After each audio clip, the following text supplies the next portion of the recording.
There are days, and then there are those days. You know the ones I'm talking about, the kind where nothing feels quite right, where the world seems a little dimmer, and even the smallest tasks feel monumental. You wake up, you go through the motions, but it's like you're moving through a fog. The things that once brought you joy, your favorite hobbies, conversations with loved ones, even those tiny, fleeting moments of happiness, suddenly feel distant, like they're happening to someone else. If this sounds familiar, I want you to know something very important. You're not alone. We all face moments like these, moments when life feels heavy, when it feels like we've somehow lost touch with ourselves. It's easy to spiral into self-doubt, to start questioning everything. What's wrong with me? Why can't I just snap out of it? Why do I feel so disconnected? But here's the thing. Feeling this way doesn't mean you're broken. It doesn't mean you're failing. It simply means you're human. Let me tell you a little story. There was once a young woman named Mia. Mia was by all accounts successful. She had a good job, supportive friends, and a long list of accomplishments she could be proud of. But one day, something shifted. She couldn't pinpoint exactly when it happened, but she started waking up feeling empty. The things that once lit her up, the early morning journaling sessions, the long walks by the beach, the laughter shared over coffee with friends, began to feel like chores. She would look in the mirror and barely recognize the person staring back at her. It wasn't that her life was bad on paper, everything looked fine. But inside, she felt like she was unraveling. And the worst part? She felt guilty for feeling this way. How could she complain when so many others had it worse? So she put on a brave face, smiled when she needed to, and kept pushing forward. But behind closed doors, she was falling apart. One evening, after yet another day of pretending to be okay, Mia broke down. She sat on the bathroom floor, tears streaming down her face, and whispered to herself, "What's wrong with me?" She felt like she was drowning in her own thoughts, trapped in a cycle of self-doubt and exhaustion. But that night something shifted. She decided that instead of hiding from her feelings, she was going to face them head-on. Mia's journey back to herself wasn't easy, and it didn't happen overnight. But step by step, she began to rebuild the relationship she had with herself. And that's what I want to talk about today. The power of self-love and how it can transform not just how you feel, but how you live. Let me ask you this. When was the last time you were truly kind to yourself? Not just in the superficial self-care Sunday kind of way, but deeply, intentionally kind? When was the last time you looked in the mirror and spoke to yourself the way you'd speak to someone you love? The truth is, we're often our own harshest critics. We hold ourselves to impossible standards, beat ourselves up for every mistake, and carry the weight of the world on our shoulders without ever stopping to ask, "What do I need?" But here's the thing, you can't pour from an empty cup. If you spend all your energy taking care of others, meeting deadlines, and chasing perfection, without ever taking the time to recharge, eventually, you'll burn out. And that burnout? It doesn't just affect you. It ripples out into every area of your life. Your relationships, your work, your health. So, how do we break the cycle? How do we go from feeling stuck and disconnected to feeling whole again? The answer lies in self-love. And no, I'm not talking about bubble baths and face masks, though those things can be nice. I'm talking about the kind of self-love that runs deep, the kind that allows you to set boundaries, to say no without guilt, and to prioritize your own well-being unapologetically. Self-love starts with self-awareness. It's about getting honest with yourself. What are you feeling right now? Not what you think you should feel, but what you actually feel. Are you tired? Overwhelmed? Lonely? Naming your emotions is the first step to understanding them. And once you understand them, you can start to address them. Remember Mia? One of the first things she did on her journey was to start journaling. Every night before bed, she'd take 5 minutes to write down how she was feeling. No filters, no judgment, just raw honesty. At first, it was hard.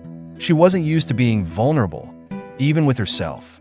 But over time, those 5 minutes became her lifeline. They gave her a safe space to process her thoughts and reconnect with her inner voice. Another thing Mia learned was the importance of setting boundaries.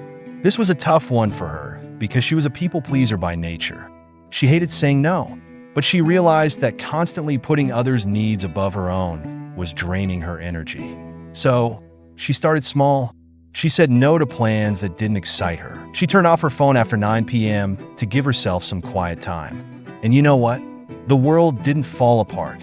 In fact, she found that the people who truly cared about her respected her boundaries and supported her decision to prioritize herself. One of the biggest lessons Mia learned, though, was how to forgive herself.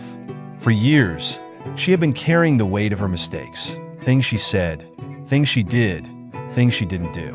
She would replay those moments in her mind, over and over, until they became chains holding her back. But one day, she asked herself, would I judge a friend as harshly? Would I hold someone else's mistakes against them forever? The answer was no. So, why was she doing it to herself? Forgiving herself wasn't easy, but it was necessary. It allowed her to let go of the past and start fresh. Here's something I want you to remember. Self-love isn't selfish.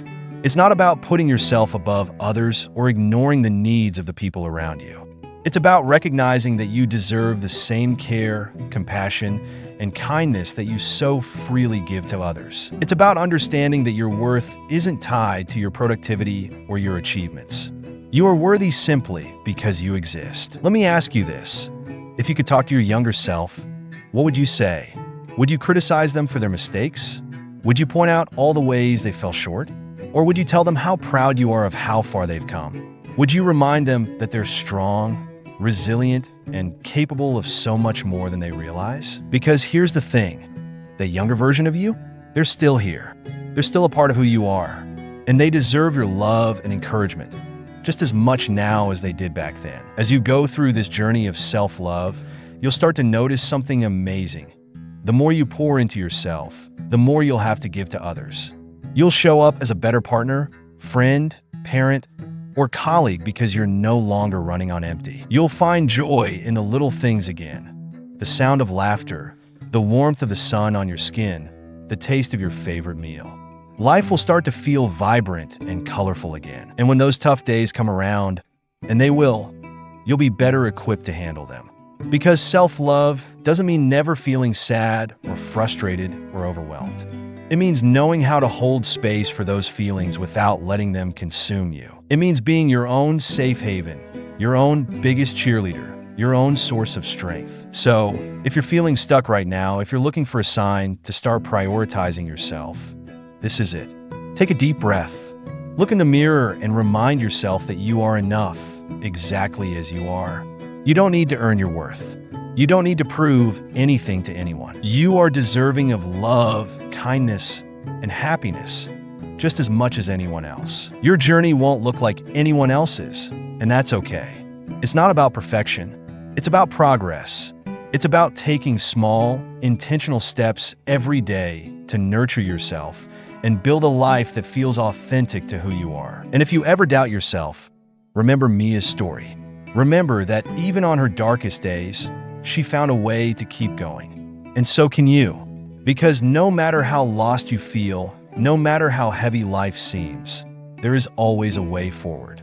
You are capable, you are resilient, and you are so much stronger than you realize. So, what will you do today to show yourself some love? Maybe it's taking 5 minutes to breathe deeply. Maybe it's saying no to something that doesn't serve you. Maybe it's looking in the mirror and saying, I love you out loud, even if it feels awkward. Whatever it is, start small. Start now, because you are worth it. And remember, self-love isn't a destination.